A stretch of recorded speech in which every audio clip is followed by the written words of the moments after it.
take 5, because if you speak right there, it's going to be back and forth, and then you're going to say some really harmful shit, right?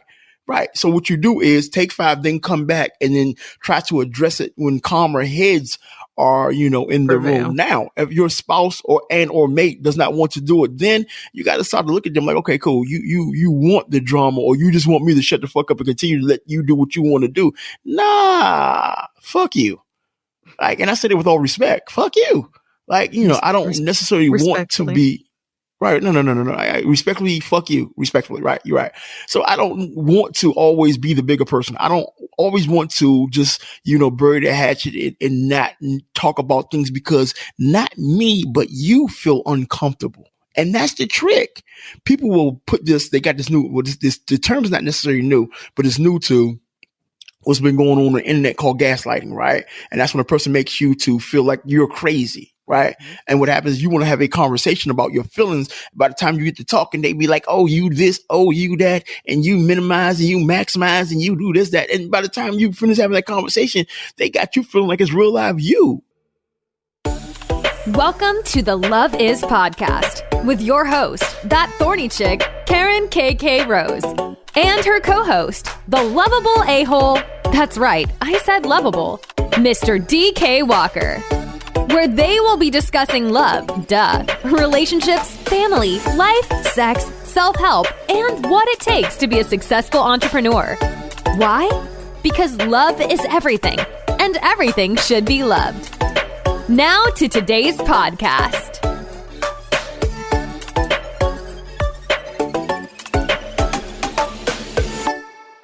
Hello, everyone. It's your girls, that Thorny Chic, Karen KK Rose, alongside my co-host, the lovable asshole, DK Walker. DK. Mm-hmm. Hi. What's up with you? I don't know. This is, my morning voice with no coffee. Yeah, you come in real light and, you fooling people like you're a nice person or some shit like that. I am a nice person. What? I might not be nice to you, but to other people. Yeah, you treat like they say you abuse the ones you love. No, yeah, exactly. Like I promise you, I need help. I'm like all women in my life abuse me. I think I'm just a sucker for love or a sucker for just the women in my life, right? So it starts off with MJ, although she's my daughter, she just like, put daddy through it. The next is Nikki, right? She puts me through it. The next is my co-host. She puts me through it. So I'm just. You live a very you live a very Suicide Squad life. No. I don't. That's not true. What I live is women just like, oh, he'll do it because he love me. Oh, he'll do it, because he love me. Oh, I'll just say what I want to say because he love me, right? I gonna make me get on my Usher shit. Leave the ones you with, start a new relationship. What I do? Lord, when Nikki hear this and kill him. Oh, Jesus. That's the beauty of my wife. She don't listen to the podcast. Okay. Like one of her girlfriends mess around. I was going to say somebody gonna mess around. Listen. Right. Somebody gonna mess around. Send her a text message. He's like, listen to 1.5 minutes into the podcast and listen what your husband said. Oh man, I don't say nothing on the podcast. My wife don't hear me say and that's the crazy thing, right? I don't have to worry about let me run something past her. Yeah. Right. Nah. All this wild, crazy cowboy shit that comes out of my mouth on a weekly basis. You know what I mean? She hears daily. And she'd be like, what? Oh, you late. He said that a couple of years ago. He said, oh, no. So, yeah. Oh, that was it. Listen, like he said that this morning. He said that yesterday. He said that last week, Saturday at the same time. Right. So it's nothing new to her at all. I promise you. I think that's the thing. The ones that you are quote unquote, labeling as abusers is that we're quite used to the thing is you like to come off like the abuse is not reciprocal. First off, it's not. So let me, okay. Because you can't speak on my household because you don't live here. So let me ask you, when have I abused you? Let's go there. What day? I'm just not being honest. When have I abused you? What day, Joe Jackson? Oh, Jesus. My name is Ike. Ike, goddammit. No. You, well, you can be. It depends on the day. Depends if you're going to be Joe or Ike. And some days you right in the middle. Like it's like one, the pendulum going to go one dash over to one more so than the other, because you'll be very Ike when I gotta pay for, you need to pay for this, that, your website, rah. Okay, that's very Ike of you. Every other day is Joe Jackson.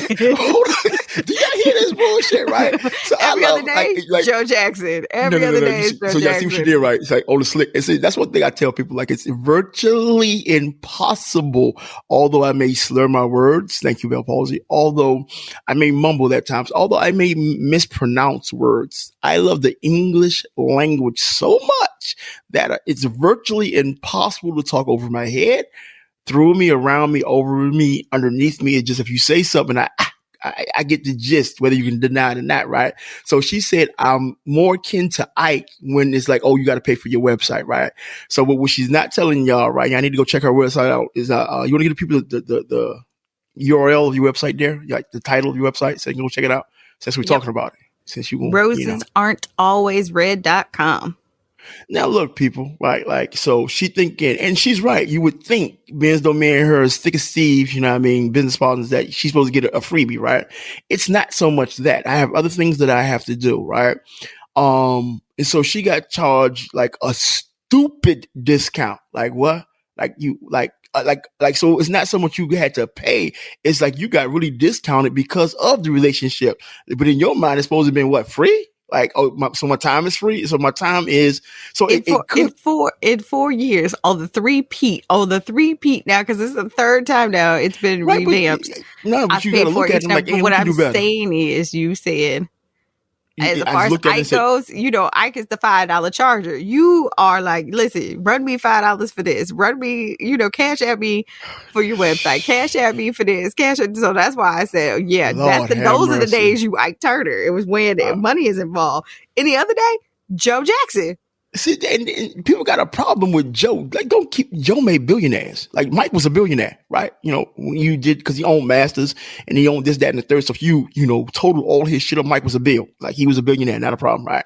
And if somebody fact check me and let me know if I'm wrong, but I think, if you look at the totality of everything that he produced and he owned and he should have owned, then if he wasn't a billionaire, he was damn near close. Like, and we know Janet is worth a couple of $100 million. So out of all the motherfucking kids, because the rest of them are talentless, right? The rest of the Jacksons are talentless, give it a buck, right? He produced 2 winners, right? So if I'm doing an Ike thing to drive the results, and the other side is from Joe Jackson, then the projection of your life is that you're on the path to greatness. So you can't cry over pennies if you're on the path to greatness. I don't understand that logic. I didn't say I was crying. That's what it sounded like to me. No, I could be wrong. I was just addressing my abuser. How's that the abuse? In what form it was coming in. That's all I said. I don't cry. Jesus I take my beatings very well. You take your beatings I take my beatings very well. I lick my wounds in private. I don't say nothing about it. I go and be traumatized and my PTSD. Yeah, y'all got people thinking that I'm a real live asshole. I promise you. Yes, you are. You want to come on. See? Your voice went high, Pitchy. Because I'm going through. Listen, Mr. Pitchy, your voice got a little high there, which means you lying. Right. You are lying. And how you use my own doggone, my own theory against me, Anyway, so we're going to move off of me and, my duality between Joe and Ike, right? Jackson. Yeah, we're going to move off of that. But keep in mind, like, if a person wants something, you can't tell me that you want something. There's a price to pay. And sometimes that price is monetary, right? And sometimes that price is, I'm going to put my foot in your ass, right? Like, if you're going to get on board and where we're going to, how can you not?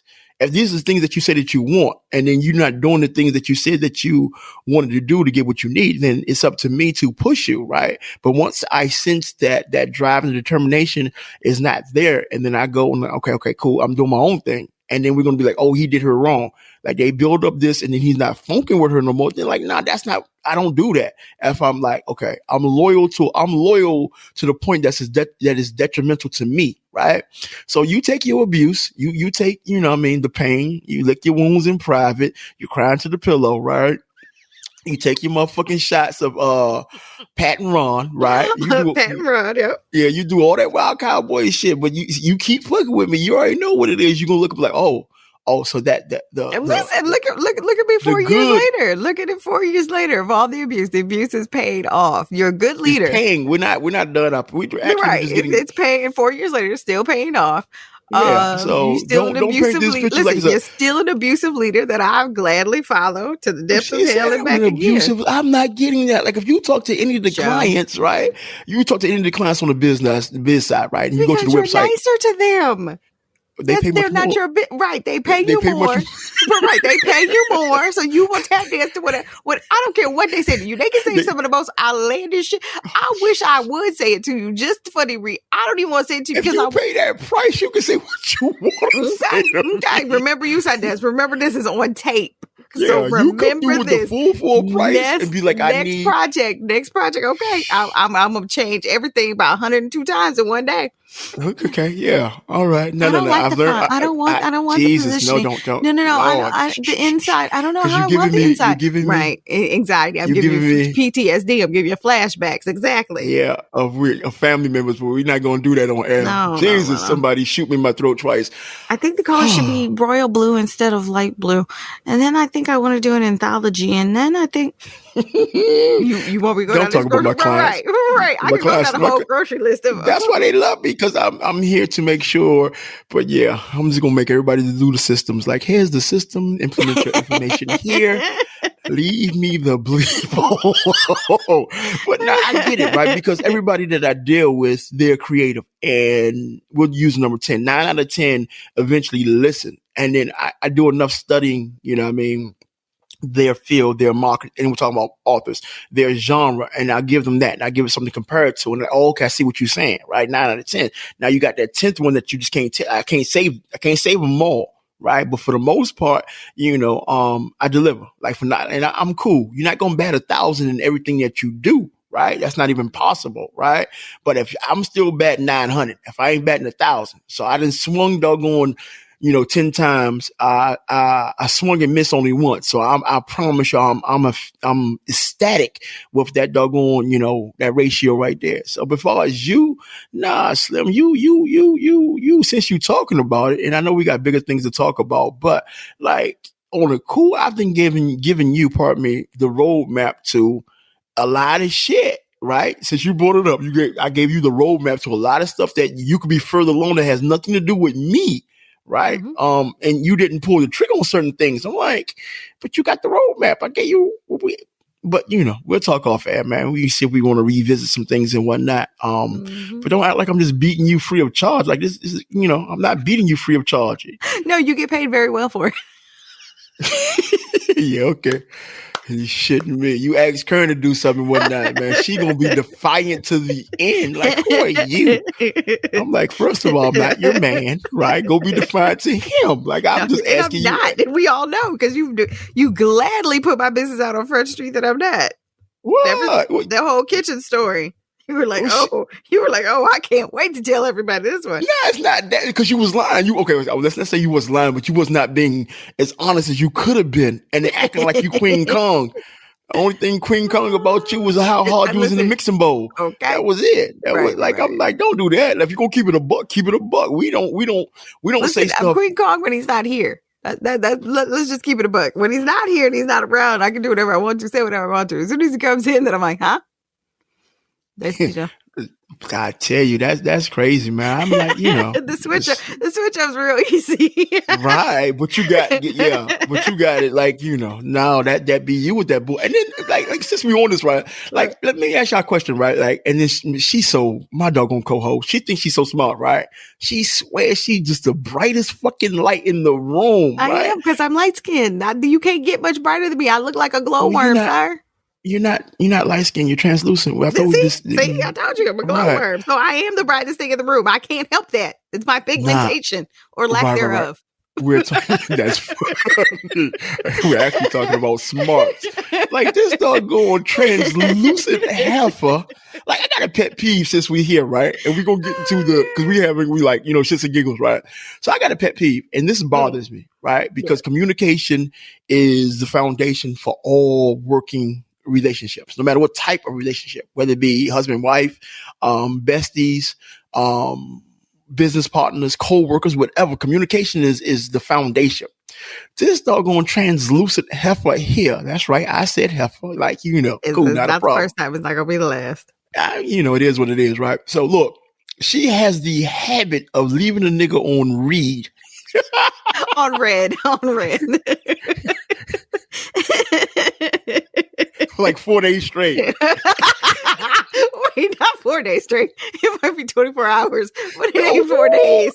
It ain't 4 days. Don't do that. Don't do that. Because the last time you left was like a couple of days, and I had to call you. Like I thought we had. Yeah. Right. See, like y'all hear her and y'all want to go side with the female because y'all think she's dainty and she's without defense, right? And y'all think, well, he's a dick, he's an asshole. That's not the case. My co-host, methodically does stuff that she pisses me the fuck off. Like, and then she's like, that's her get back.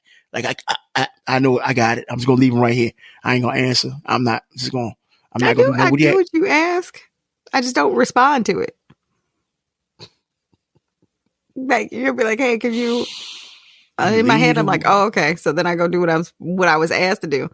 But now do I respond or say that it's taken care of? Nope. Why? I don't understand. Like, because a lot of times if I see it, this is what happens. A lot of times lately that when you text me, I'm in the middle of doing something, but I'm like, oh, let me stop what I'm doing and get this done. So I don't have to, get the fallout conversation. And I ain't got to, I really ain't gonna get the beating. Like, there's a Joe Jackson to greatness, but then there's that Ike Turner, I'm gonna try to kill you because you didn't do what I say. So to reserve myself, to keep myself out of Ike's goodness and grace, and I have to eat the cake anime, publicly, privately, or any other way. But you like the cake. That's the reason your silly ass stick around, because you like the cake. So to keep myself out of Ike's way, I'll go do what I'm supposed to do. And then I'm like, okay, then I go back to what I was doing. Then when I get a phone call later on that day or, 2-3 days later, like, yo, did you do X, Y, Z? Yeah, they told you. I said, didn't they respond? Did they email you? Didn't they talk to you? Well, yeah. Okay. Then how do you think that came about? Well, you didn't tell me. Right. You didn't tell me. I'm like, well, how do you think this all happened? Like slant. This is like what y'all hearing is a real life slant. So it's when you slant something yourself because it's in your favor, right? It's, a really old term because I'm an old guy. This slant right here, this slant on how things go, pick and choose, people. Like, I've been transparent. I've been told you the best of the best, the worst of the worst. But my beautiful co-host, she picks and chooses the light that she wants to be seen in, if nothing else. It's a great light. I know my angles and my filters. Anywho. Jesus, let me get doggone Uber rich and listen, buy all the filters. We gotta get Uber. We gotta get Uber into this podcast. One, what's going on with you? Nothing. What's going on with you? Nothing. See how that works out? Equally nothing. Like, I really would love to say something exciting. I don't know. I think I'm like just settled into my life now. I'm like, really, nothing's going on, I need to find out though when my kids are going on spring break, because I heard some kids are on and some kids are off. I think the freshman is off or is going to be off here pretty soon. I don't know about the third grader. And oh Lord, our guy God help bless his heart. He's about to be 3. He back to scrapping. I don't know what we gonna do with it. Must my man right there. I don't know if he, he got like all boys weekend, like last weekend, and he, they rough and tough, and they were rolling around. They were looking like puppies. Like the only way you could tell them apart was because of the different clothes they had on. I mean, I was like, listen here, you rock'em sock'ems, like separate. So I think he's still on, weekend at Bernie's energy, and he took it back to school because he was gone for the weekend. Then his mom got back late Sunday. They were together Monday and Tuesday, I think, or at least Monday. And Monday and Tuesday. Then he went back to school Wednesday and Thursday. Boy, he won't be he back on his Holyfield, two jabs. Body shot, hook.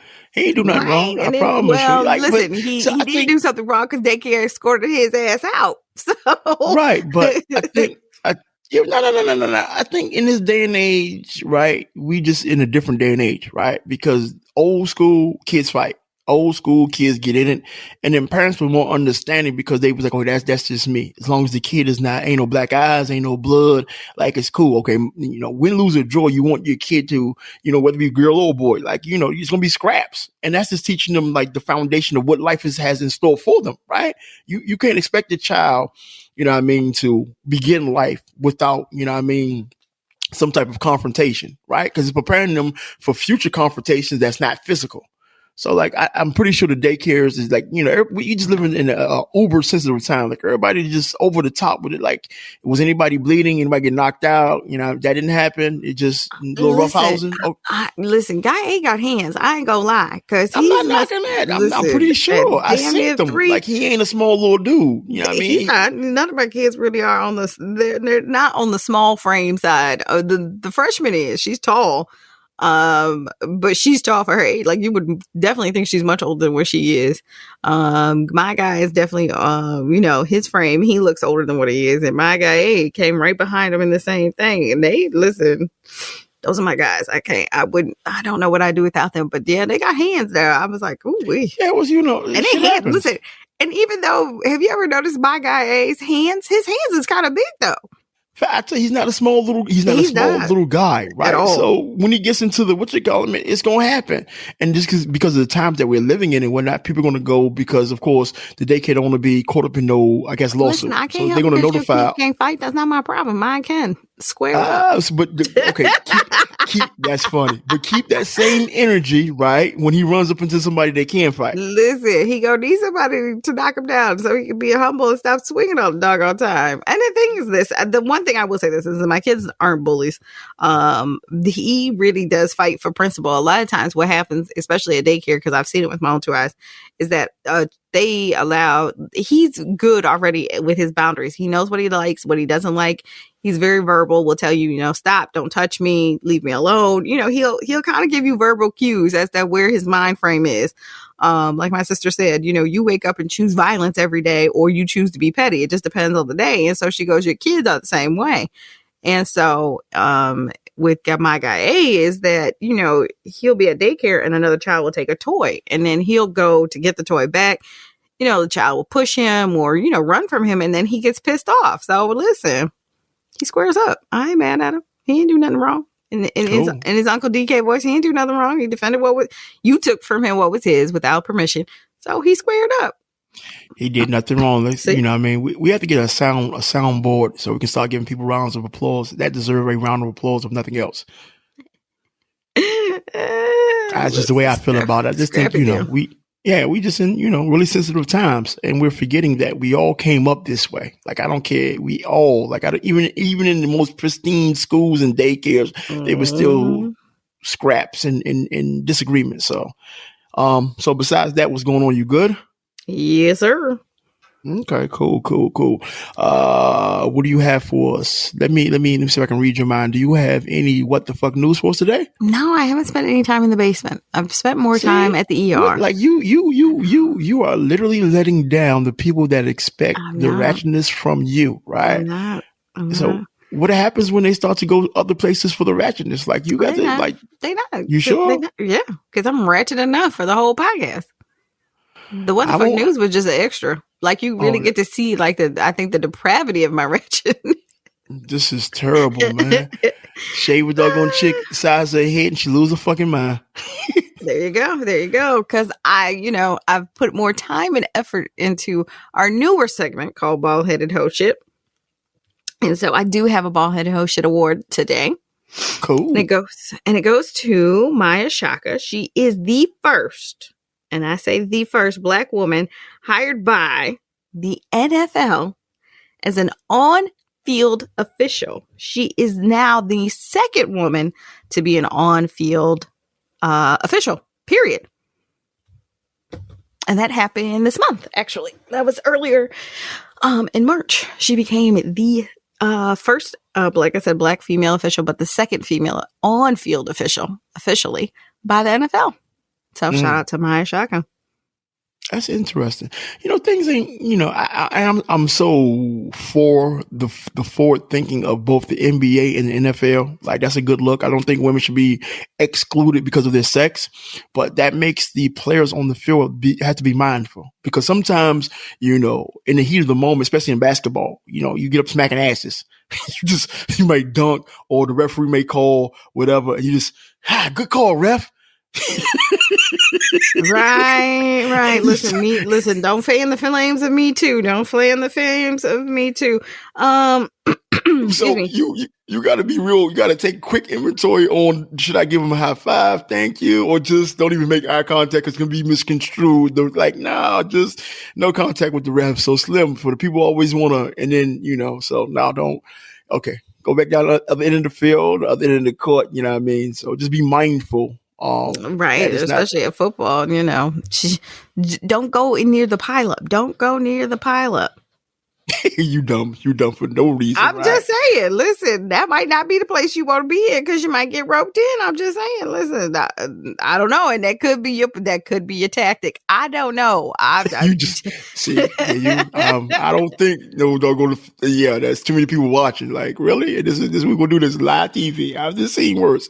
But moving right along, because I'm not going down that rabbit hole, which I promise you, I'm not. You're not. No, I'm good. I'm good. I'm just not. I'm just telling the just got to be mindful. And it's cool. But if you think about it, looking back at it, thinking about it, there's always been females in male sports, because you have a lot of female trainers, right? Like far as water, Gatorade, towels, equipment managers, right? Assistant coaches. So it's always been women around. So I'm pretty sure the guys have adjusted and they don't do things that's flagrant or can be deemed as sexist or, even, flirting with said official. Now, I'm stupid. I think she cute. I promise you. Like, I'm trying to get with you after the season on some discreet shit and butter you up. So next time you officiate my game, you look the other way in case I travel. You look the other way in case I foul somebody. Like, I'm that type of dude. So of course they be kicking my ass out the league, ASAP. Like, no, you got to go. Cause I'm pretty sure they can't have no, I guess, off court or even off field interaction with the players. There's no fraternizing. There's no fraternizing clause. Right. And that's for male or female. Yeah. But you know me, I'm going to try my hand. I'm definitely going to try. See? And they swear it's me. And they swear it's me, Jesus. They always swear it's me on the ball. Okay, just because I said it, you act like there's not some NBA player talking about the way she looked at me. And he think like, no, dude, she looked at you that way. They done all scoped her out. They done all tried. Listen, there are bets. I promise you right now going on who gonna bag her, who gonna get the number. I promise you. But the thing is, why would you want to? Not like, why would you? Because you're jeopardizing, millions over a bet. So before somebody read wrongly into that, so you just don't be me. People that's in NFL, NBA, don't be me. I'm gonna try my hand because, I need every, advantage I can, muster. So I'm gonna see if she digging me. That's just me. I got issues. Oh, Lord, we're going to get some Kleenex. We're going to get some tissues for your issues. If you say that corny ass line one more time, I promise you. What's going to happen, Joe? What's going to happen? I don't want no problems. I'm just, I think I'm going to start finding you, by the way. I'm about to implement that. Just going to start finding you. No, okay. We'll see how many times I actually pay it. You come to the next podcast or whatnot, I do the intro. Listen, you gonna air me out, and I'll be like, and he said, I still didn't catch hear what I said. Like, we come to the next podcast, I do the intro. You ain't got no co-host, okay? It's all right. I have enough personalities to wing it. Like, I have personalities. I like how you said that, personalities. Your voice can get up high enough, so I'm sure you could. I mean, it'll be very. It's all right. What's that M. Shyamalan movie that came out and he got all them personalities? I never watched that. I wanted to. I can't think of what the name is, but yeah, that'll be you. Well, that'll be you. And I pray the listeners they enjoy that. What? They enjoy me being on vacation that day. What? You act like I'm not. You act like I'm not entertaining. That's what it was. Split. Right, but you act like I'm not entertaining. You're entertaining as long as there's someone there to entertain you. What? Have you?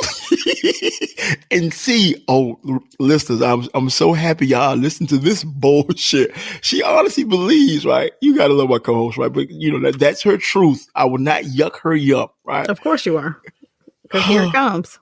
No, I'm gonna leave it right there. You don't need to. Okay. So, right, you don't need to, pee in somebody's Cheerios. There's no need to do that. Oh, because that's not an everyday occurrence. What, did I pee in your Cheerios? Uh-huh. I don't talk to your monkey ass every day, so I cannot. Moving You along. don't? Okay. I don't speak to you every day. Okay. That's right, because I leave you on red for 4 days. Exactly. It's impossible. Your non-communicative ass. Fuck out of here. Listen, I can't help it that your telepathy is not picking up on what I'm putting down. I don't know what to do for you. I don't. I hear you talking. Right. I don't. Anyway, you want to move on to the meat and potatoes of the podcast, please? Can I, Joe? I don't know, Ike. I don't know. Like, I'm not abused over here. Don't make me out to be Ike. Shit. If don't make me out to be Ike. Right. If y'all don't think I'm abused, I promise you. If y'all don't think, y'all right. Shit me. You gonna make it out to be me, huh? What? Uh-huh. Look, either we gonna get into what we say we're gonna get into, or this will be the podcast. Like, you tell me what you want to do, right? Because rub your pressure points. Nah, I am versatile enough, right? That we can even talk about, us, right? Because it's been a minute, and it's not a beef 3, right? Because we did the beef and still beefing. Now, that's not what this is. We'll never beef again on air. Okay, I just lied. Anything for the ratings, right? Terrible, trash. Y'all see that laugh? Y'all see that laugh? And she have the audacity to talk about, I'm not, like, I couldn't do this. Like, I do this shit in my sleep. How did it come about, though? Because I sit up here provoking you. Oh, Jesus. Call on him. Anyway, I'm moving on. All right. So here's the thought that we're going to discuss today. In a culture like ours, we're never taught the importance of healing. We're only taught how to survive, not heal, bury, survive. Do you agree? Disagree? What are your thoughts? I definitely wholeheartedly agree that we are taught to survive and not to heal. I think from your generation to mine, I think there's one mindset that at least there's some commonalities that we will agree upon. Now, if you go from my generation to my kids, we go from like ownership and I'm gonna work for mine to like entitlement. Like anybody under, I would say under 32, I'll be generous. Anybody under 32 has like an entitlement issue, like entitlement theory, at least in their head. Like their parents owe them a house, to help them with their house. Their parents owe them to do this because they had them. And where our parents were like, listen, when you 18, you get 2 choices. You going to college, or you going to the army, or you going to school. Like you're going to some type of trade school. But at 18, we knew like that was it. Like our parents were putting us out. We was gonna have to get out and get our own. Like there was no, and once you was out, you was out. You couldn't come back home. There wasn't no safety net. You got grown kids still living at home. Like what the entire hell? And it's different if it's, especially now with like Corona and things like that, where you had to, because you just, it was what it comes down to, or your parents are sick. Those are completely different, situations.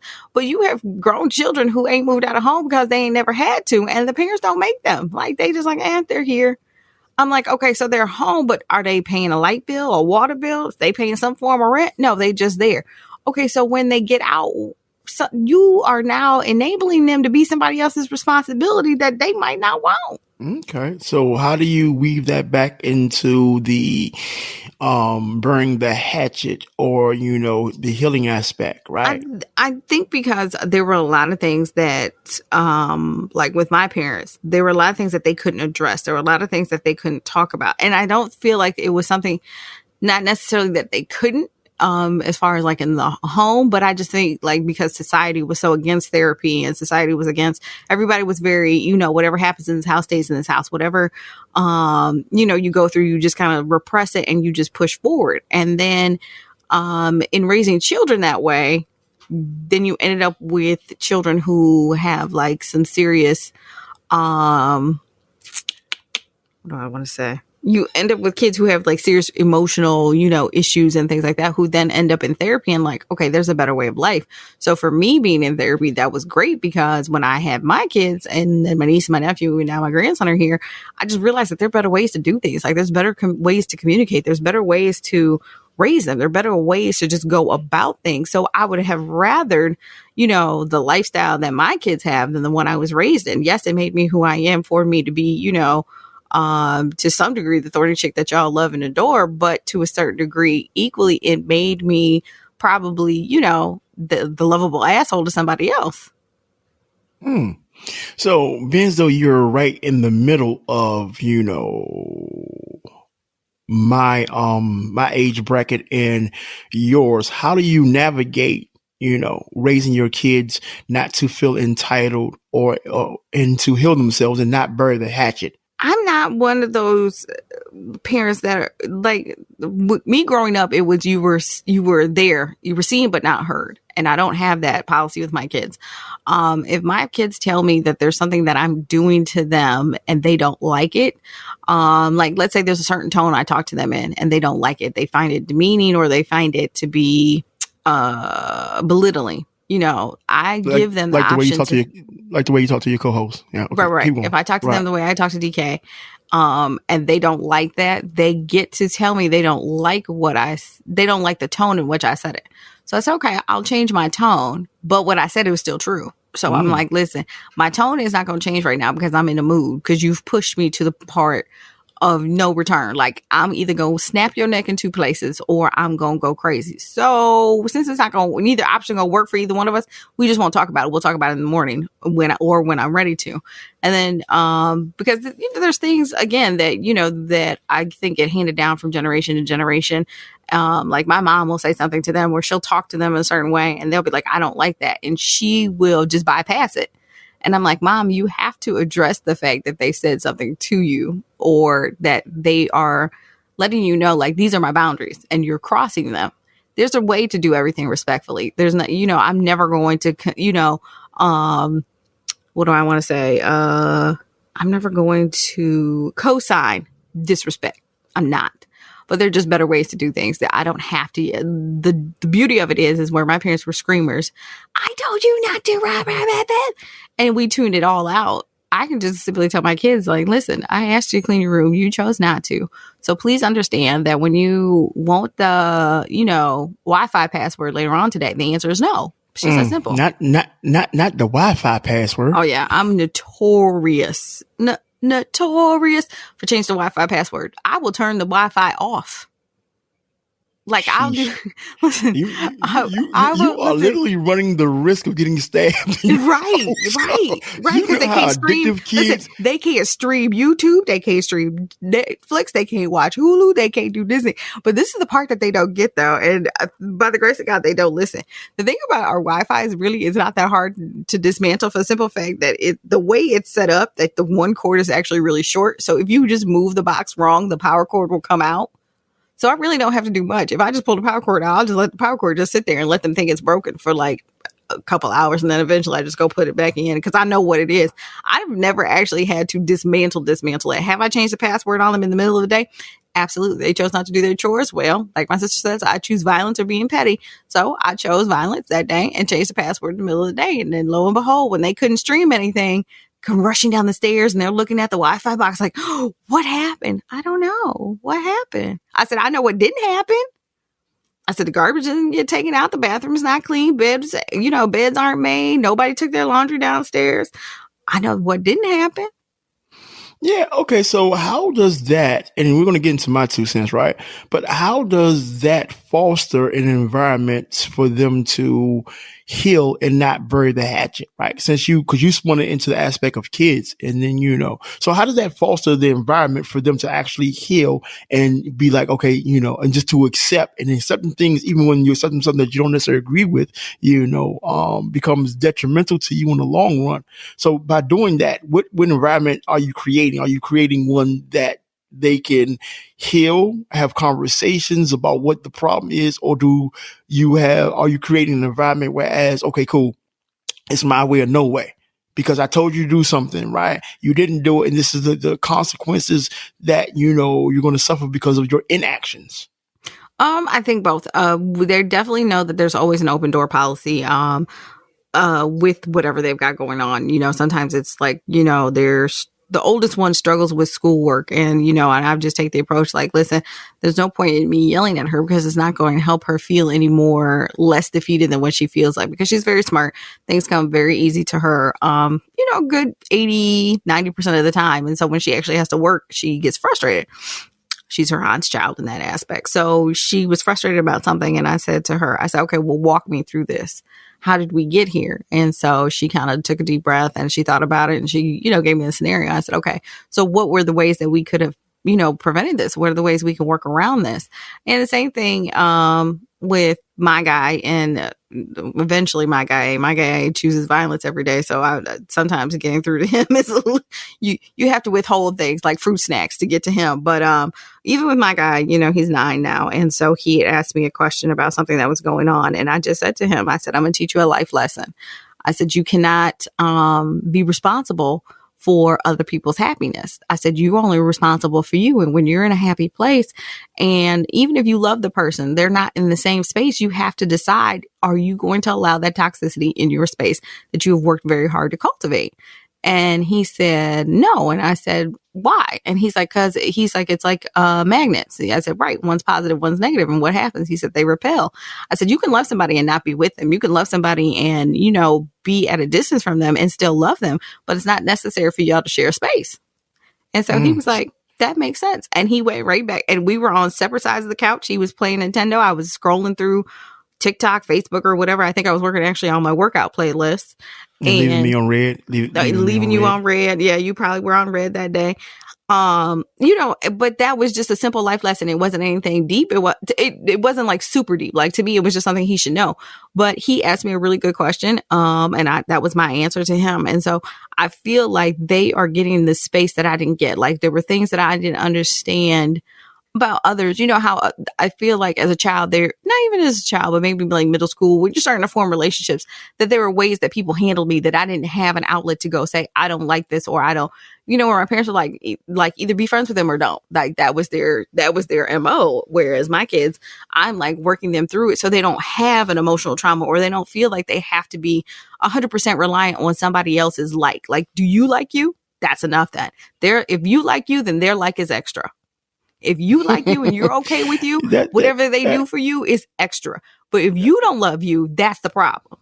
If you're not comfortable with you, that's the problem. If you're not making the grades you're supposed to make, that's a problem. Whatever is going on with you. So to a certain degree, I'm sure people are like, oh, she's making her kids a little self-centered. Let them be selfish, because I want them to be the best versions of themselves that they can be. I want them to know that I'm always here to walk them through things, and talk them through things. But in the same sense, when it gets down to the level of, them being disrespectful to somebody or being malicious, then I'm definitely going to choose violence that day. We're going to have an issue. We're going to have a definite problem. Right. So, okay, you have covered the kids aspect. Let's look at you. How do you apply the things that you teach your kids to you, or do you apply? So what have you buried and you say, well, I should have spoken up. I should have said something, right? Right. Or, what stance that you should have taken in your life, and how are you moving towards being more affirmative in your life versus times you'd be like, oh, fuck it. When I was like, I'm just, right. A lot of times, I said this to you earlier today, was that there's a lot of times where, I find myself like saying things on the podcast, and I was like, ooh, that really wasn't for the podcast. That more or less was for me.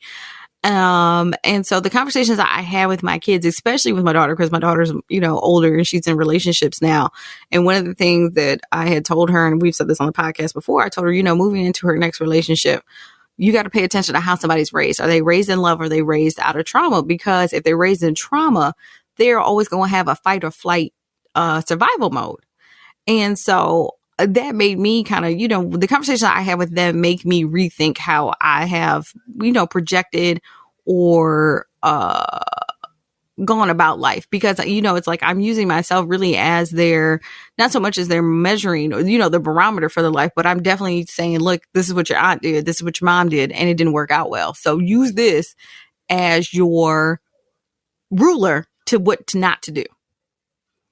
So there's a lot of conversations that I'm having with myself, not in the talking to myself crazy version, but just the ways that I've gone about. Nothing wrong with talking to yourself. Is when you answer.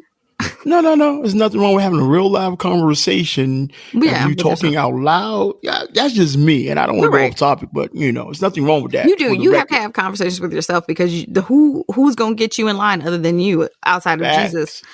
Right. And And so, sometimes it's nice. I'm sorry to cut you off, right? Mhm. I just want to, touch that. Even if you talking out loud to yourself, right? And I know this has nothing to do with nothing, but there's somebody that heard this. I don't want nobody to hear that think there's something wrong with them, right? But sometimes you got to hear your own voice so you can hear how your thoughts sound to you.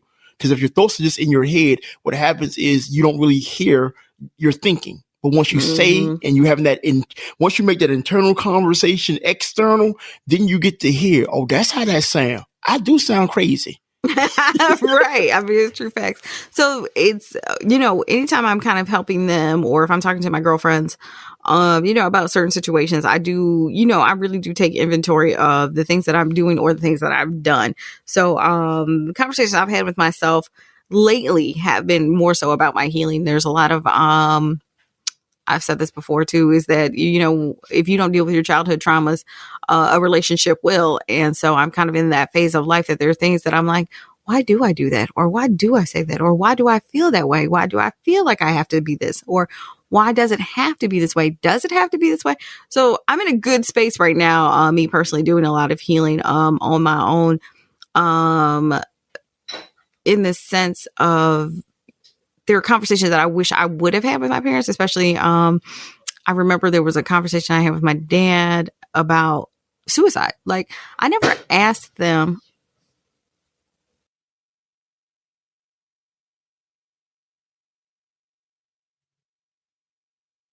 Sorry about that. I had to clear my throat.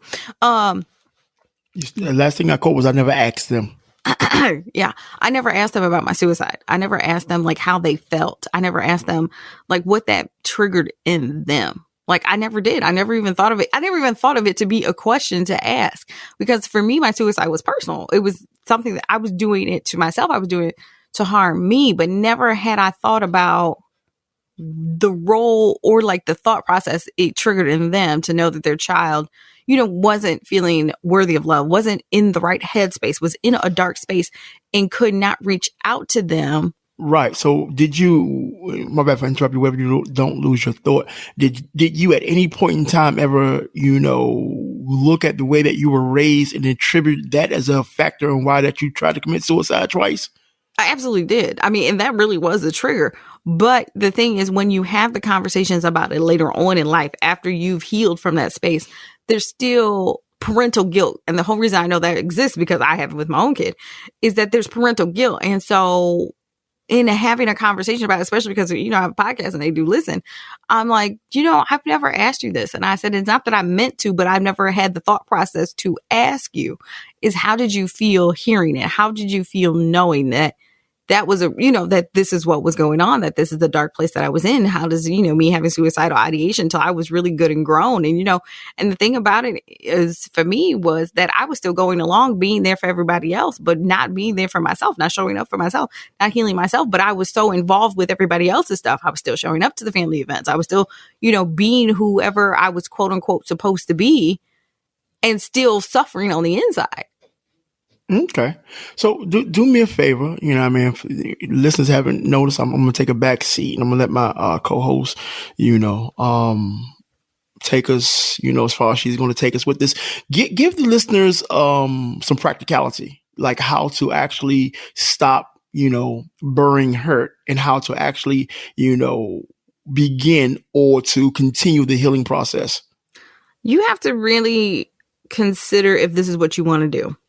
And the reason I say that is because we all want to be a better version of ourselves, but we're not exactly sure how that's going to play out. Like me personally, I know for sure, like, I'm one of those A to Z people. Like, I overthink, I overanalyze. So what I'm going to do, or have the tendency to do, is I'll say, okay, we'll take this situation. Like, if I leave DK on red, how many days can I go before he snaps? Like, if I'm going to think this through, like, if I really sit down and think it through, be like how many days before he, tries to chop my head off? Okay, if I know 4 is the limit, then I probably need to respond in 2. Or I probably could just respond the same day. It just all depends on, how much violence you choose that day.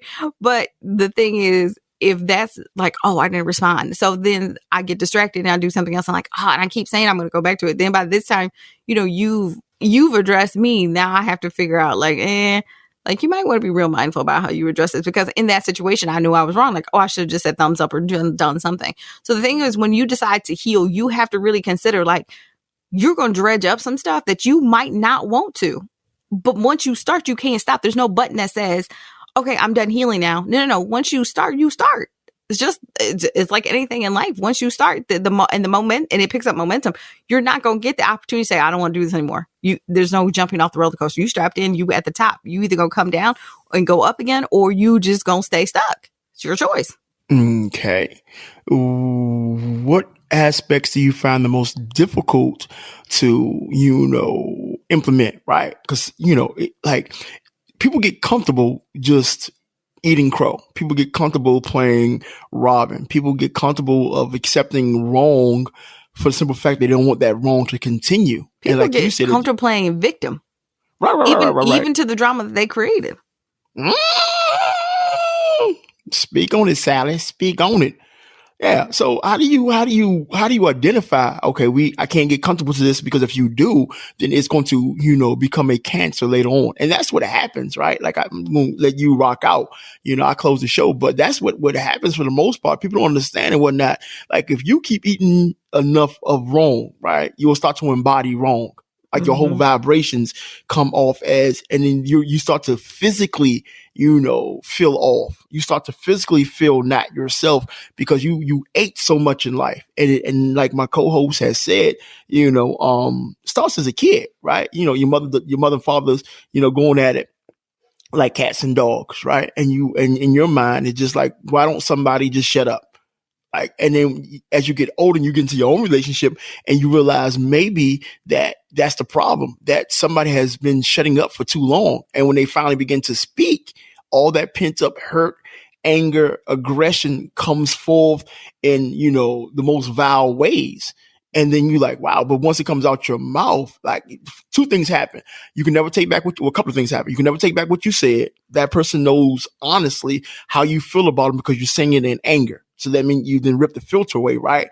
And the benefit of all of that, negativity is now that weight is off you. Now it's like you don't have to cower behind, how a person is going to feel. Like, now you know how I feel by the way that you're trying to make me feel, because I'm always the one taking that higher road, right? So, my advice to anybody that's always looking to take the higher road and to bite their tongue into, bury the hurt so you can still get along, right? Like my co-host beautifully talked about, the pros and cons and the ups and downs she has with her kids and navigating that very, that water. My advice is to everybody else in general, right? I want you to think about something. If you were to bury the hatchet, like, listen to that. If you're to bury the hatchet, that means the knife, the dagger, the blade is being pushed deeper within you. Right? Like, I know I didn't say we're going to bury the hatchet. That means we're going to resolve the situation. If I'm going to bury the hatchet for the sake of sanity, that means I didn't really do myself any justice, because whatever the problem was, I chose to eat it and not say nothing. And you have to understand, by you eating it, you're still bleeding internally. You're still being hurt internally. And then when something comes up, now it becomes a habit. That person that's in your life starts to expect you to be the bigger person and just shut the fuck up. Be the bigger person and it's cool. You love me. You'll take this because I'm telling you, and because you've shown them that after a while we go back and forth for a hot second, and then you shut down. And then you eat that and you keep eating. But one day what happens when you finally decide to stop eating, it comes out way worse than it should, because you did yourself a disservice, because you like, okay, right. Like, I don't think you should go at it when you're at your peak. Right. So instead of eating, or being a bigger person and burning the hatchet within yourself, take 5, because, if you speak right there, it's going to be back and forth. And then you're going to say some really harmful shit. Right. Right. So what you do is take 5, then come back and then try to address it when calmer heads are, you know, in the Prevail. room. Now, if your spouse or mate does not want to do it, then you got to start to look at them like, okay, cool. You want the drama, or you just want me to shut the fuck up and continue to let you do what you want to do. Nah, fuck you. Like, and I said it with all respect. Fuck you. Like, you know, I don't necessarily want to be right. No. I respectfully, fuck you. Respectfully, right? You're right. So I don't want to always be the bigger person. I don't always want to just, you know, bury the hatchet and not talk about things because not me, but you feel uncomfortable. And that's the trick. People will put this, they got this new, well, the term is not necessarily new, but it's new to what's been going on the internet called gaslighting, right? And that's when a person makes you to feel like you're crazy, right?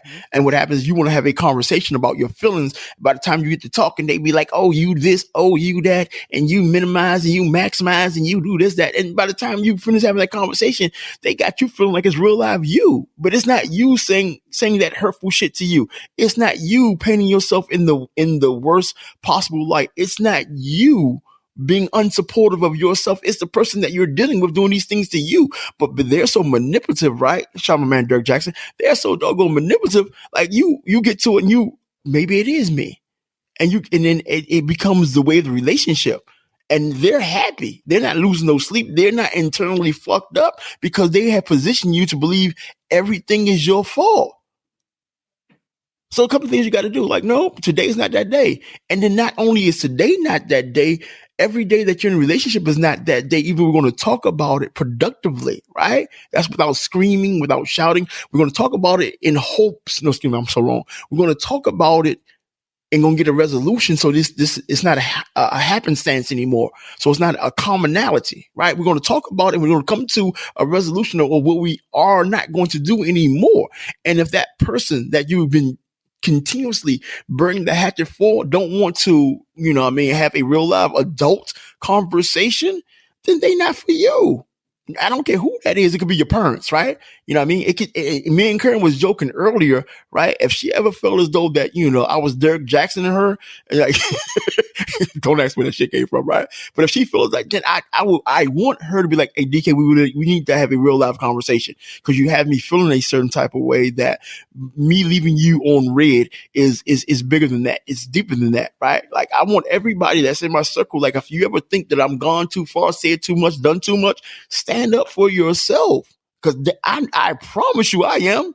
I'm not going to battle the day or go throughout the day and wonder, like, you know, I'm not going to give you that much free rent in my head. I'm not going to let nobody do that. I don't care how much I love you, how much I value you, no matter how much I need you. I'm not going to give you all of that so you can just live comfortably and then do as you please in my life.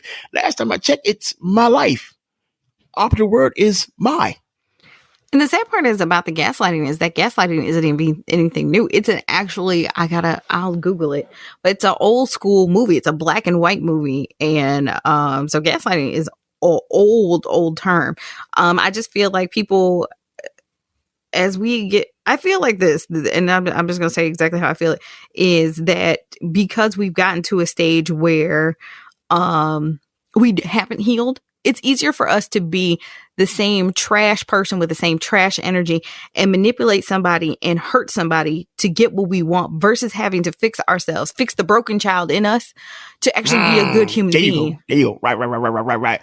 You got to, right? And it's, yeah, remind me. In 1944 is when that movie came out. It's called Gaslighting, where he tried to make her think she was crazy.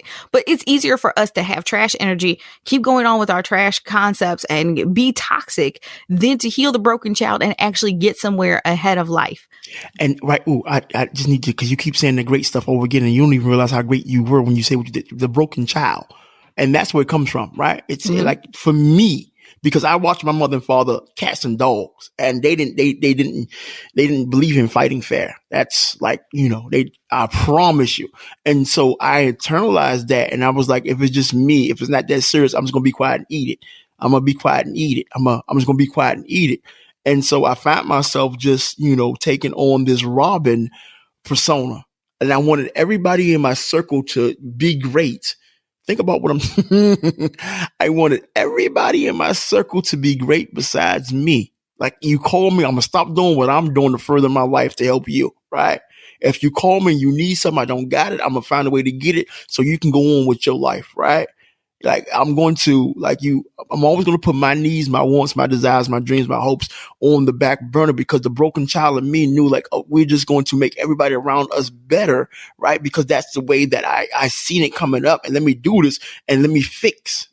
And at the time, as I was so busy trying to fix other people, I was study breaking myself, right? I was I'm cracking, right? Yeah, I'm studying. Right. Cause I want to fix everybody on all these situations. And this is only like, I promise you, when I tell you I love somebody, like I realize my little brother was like, that's my dude. Like cause if you think man carrying me on and we're good, right? And because she's opposite, because she's a female, right?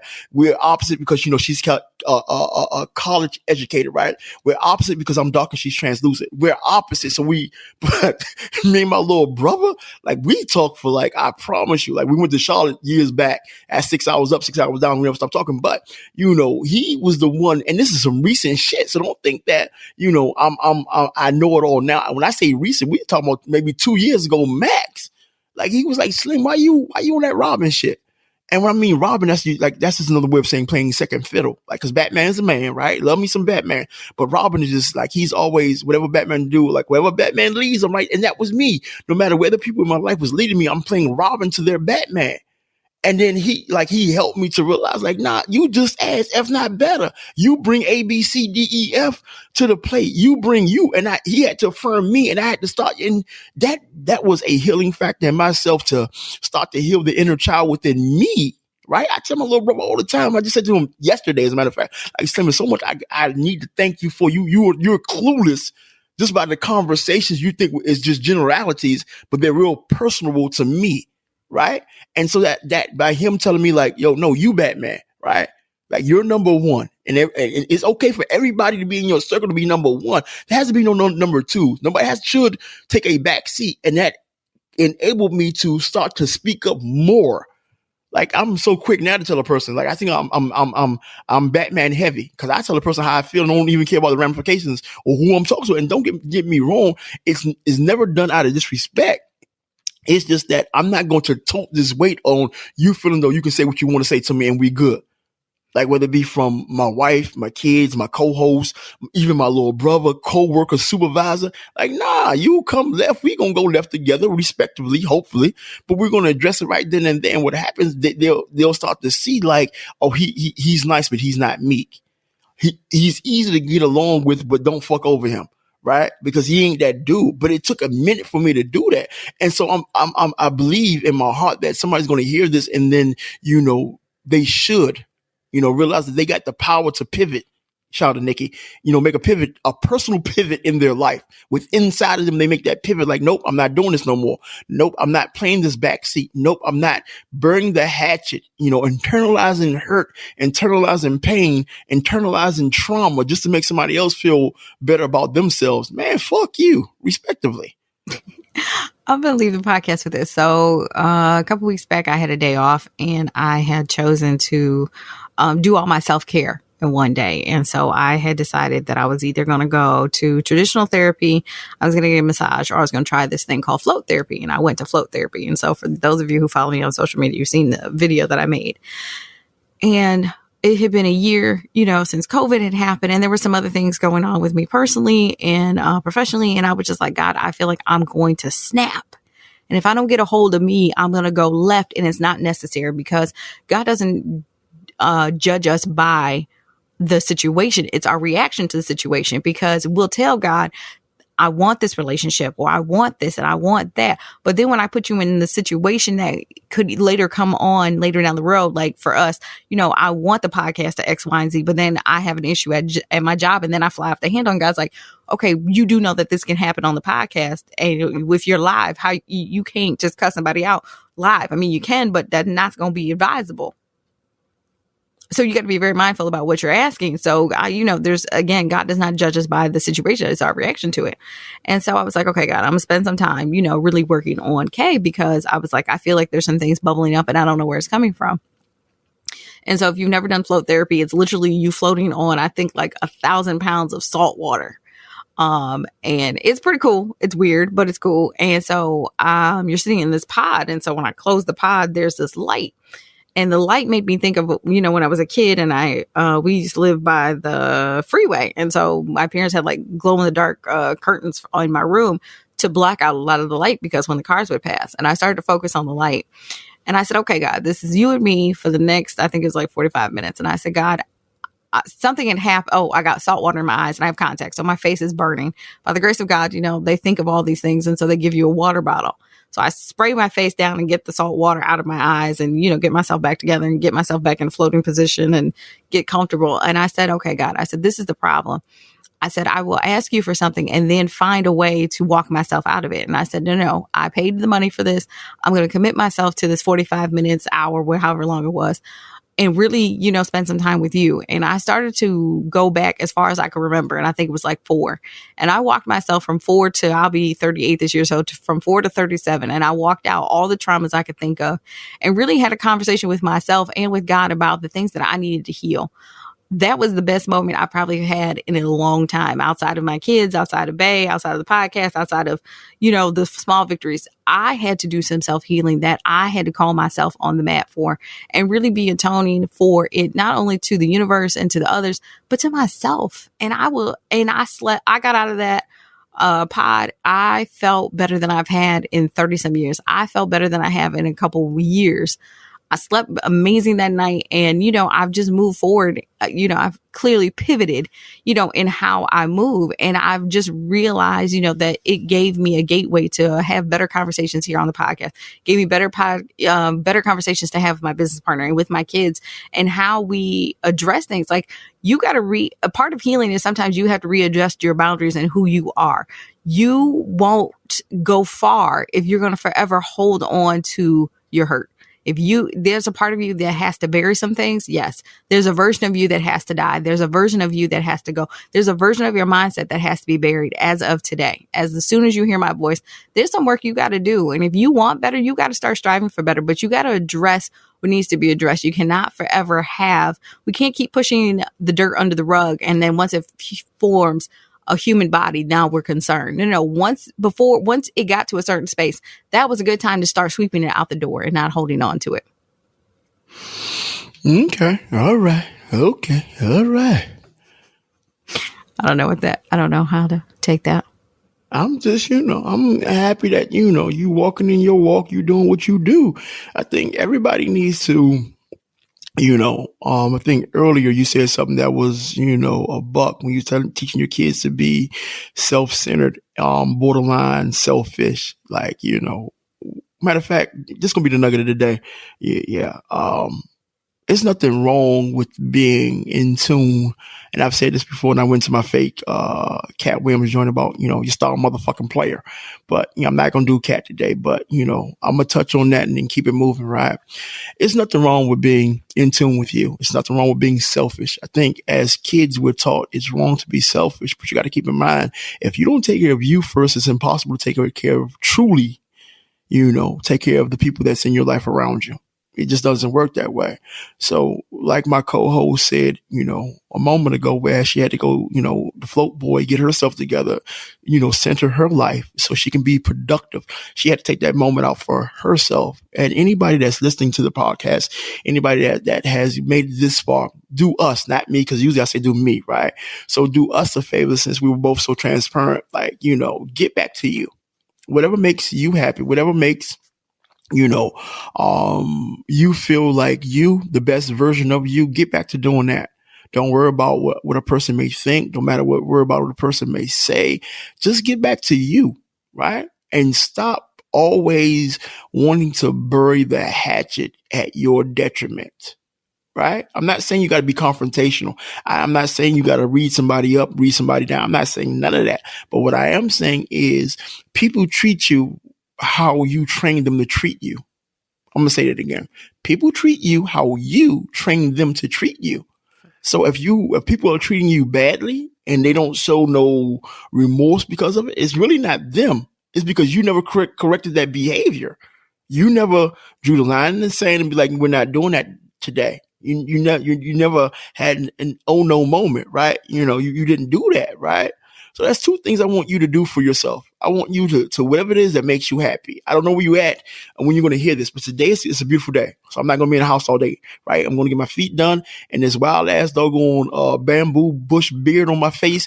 I'm going to get that taken care of today. And I'm going to come back to the house and see what the girls want to do. And then we're going to get out and enjoy some of this weather. But you got to get back to you. You got to get back to you, right? And you got to stop playing second fiddle. And I love Robin. I think Robin is the ultimate support player, right?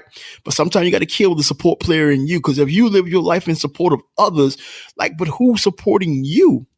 And if there's nobody that you can say, okay, they're supportive, in spite of themselves, at the risk of losing themselves, they're supporting me. If you don't got nobody that's doing that for you, and you find you're doing that for others, nah, stop. Don't do that. Like, take care of you. And everything that you want, everything that you deem that's rightfully yours, right? You can have it, because you're no longer putting others before you. You're taking care of you first, and then you'll see about others, right? And I promise there's nothing wrong with that. You're only doing what others is doing to you. So don't feel no way about that. Don't feel no way about being labeled as being selfish, self-centered. Nah, man. Look, name of this podcast is Fuck You, respectively. Bottom line, flat out. And that's the mentality. Like, we're not going to be loud with it. We're not going to be, I'm just going to, like, fuck you, respectively. It's about me. No matter how many years I got left on this earth, it's about me. And since it's about me, now I can really help others because I took care of me first. So, fuck you, respectively. Respectfully. It's your girls, that Thorny Chick here, and KK Rose, alongside my co-host, the lovable asshole DK Walker. We thank you week after week. You guys tune into us wherever you guys listen to podcasts. Shout out to India, who is definitely putting us on the map out there. They rock with us heavy. Y'all are really, really doing the damn thing. Listen, you guys are taking our voices places our feet have yet to travel, and for that, we are forever and eternally grateful. It's your girls, that Thorny Chick here, and KK Rose. DK? Yes. Respectfully tell the people goodbye. Respectfully. Respect. Whatever. Respect. Come on, Aretha. Your goddamn self. Just respect. As I say goodbye to you people. Respect. I got issues. This episode of the Love Is podcast has ended. But please be sure to subscribe for more great content on sex, entrepreneurship, life, love, and how to get through the BS of it all. And don't forget to rate and leave a review so we can continue to bring more of that Thorny Chick, Karen KK Rose, and, dare I say, the lovable a-hole, Mr. DK Walker. See you on the next podcast.